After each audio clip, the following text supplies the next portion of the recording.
which the former governor of Lagos State wey be Tinubu go see the comments wey be say they don put for am, because he never die now, but see comments wey people dey put for am.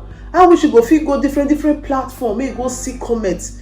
I believe say you go change. With Lady T. Hi everyone, welcome back to this YouTube channel, True Dreams with Lady T. Is your sister, your friend, is your girl. This is your first time you just did get post for YouTube, or you just come across this our channel. Please consider to hit the subscribe button, click on the notification bell, so you will know anytime I upload video. Yeah, thank you so much for coming around again, and God bless you. For this our channel, now Tori now they talking now Pidgin English will take the knack our Tori for yeah. We're not just there to talk, but if you share this video together, we will save someone today. Hello my people, we don't come again. Today's story, today matter, na Tinubu matter, na carry us come on. The news just they fly, follow everywhere, say Tinubu don't go. So as we come check am, we come carry light look am. We come look am where we come see say no be that Tinubu wey be say everybody really know, wey be the governor or the former governor of Lagos State, wey he get money nyafu. No be him comot.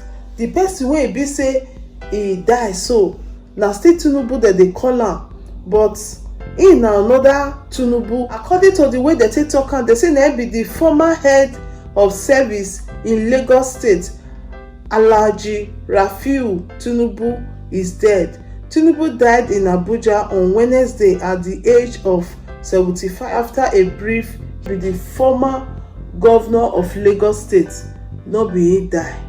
So I just pray that God Almighty will make this man soul rest in peace, and God will still give the family the strength to bear this great loss.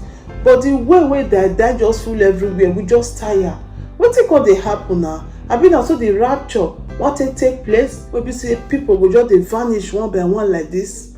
May God help your children. I continue to dey pray for you when they listen to the sound of my voice, all my viewers, my subscribers, my fans, and even me wey be say me dey sit down dey talk this story, that may God give us long life for untimely death no be our portion, in Jesus' name. Amen. But the former governor of Lagos State, he no well at all. He dey sick, he dey Dubai as we dey talk so, but no be he die. They say 2 weeks ago or a few weeks ago, they say he fall, his knees can't get as he be, so they can't rush out, go Dubai.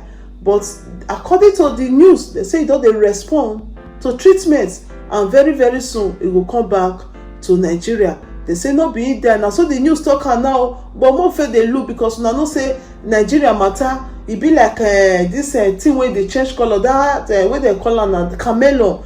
Now so they be the yellow, the blue, the green. We not really know, but now the news wey be say we don't hear so far, because now reliable place now for carry this news. And now see me I still bring am come here, I can't tell you now my people say not be that Tinubu of former governor of Lagos State. Now the other Tinubu not be that one. But come to think of it, this Tinubu wey be say any small thing, all of them, not be only Tinubu, all the big men for this our country Nigeria, any small thing, all of them don't run come obodo oyibo. Okay, can you imagine now person wey be say he fall, he can't get injury for knees, now they see they rush come obodo oyibo, they don't even fit treat am for that Nigeria. So when will take get better hospital for that Nigeria? Road too far. That's why you see say some on their way now they'll just pay me, because road too far. See wetin you dey fight for here, you dey go Kafaja. Now this one now they talk say more na do na country well, more na repair on our country well, because the money wey they spend, you know they pay them because they get the money. Imagine poor citizen when we say they not get, how they fit take carry themselves come obodo oyibo say they want country themselves.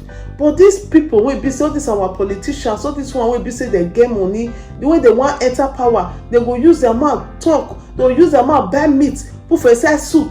At the end, you know, go see anything wey be say that they do.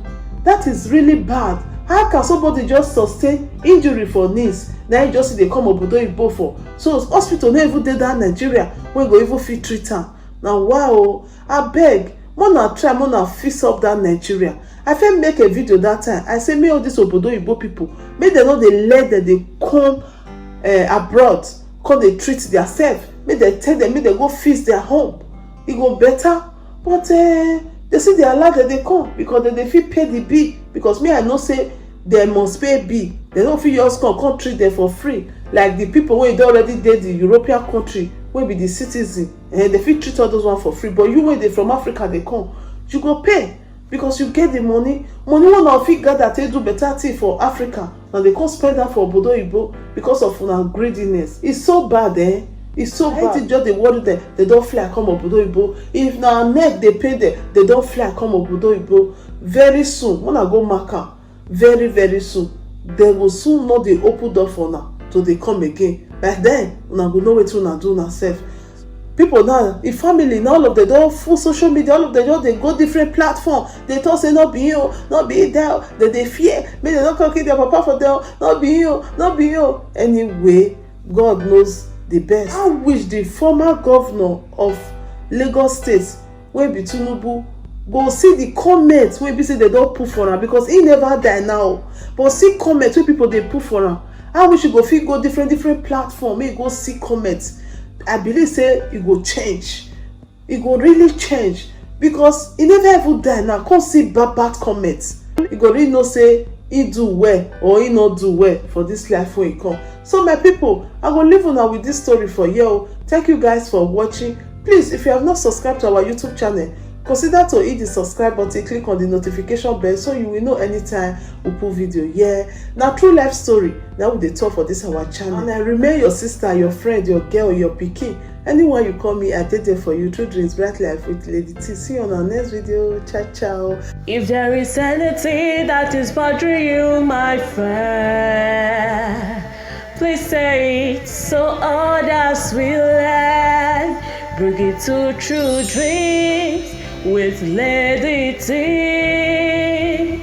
and God will be your strength. Bring it to True Dreams with Lady T, and God will see you through. If there is anything that is bothering you, my friend, please say it so others will learn. Bring it to True Dreams with Lady T, and God will be your strength. Bring it to True Dreams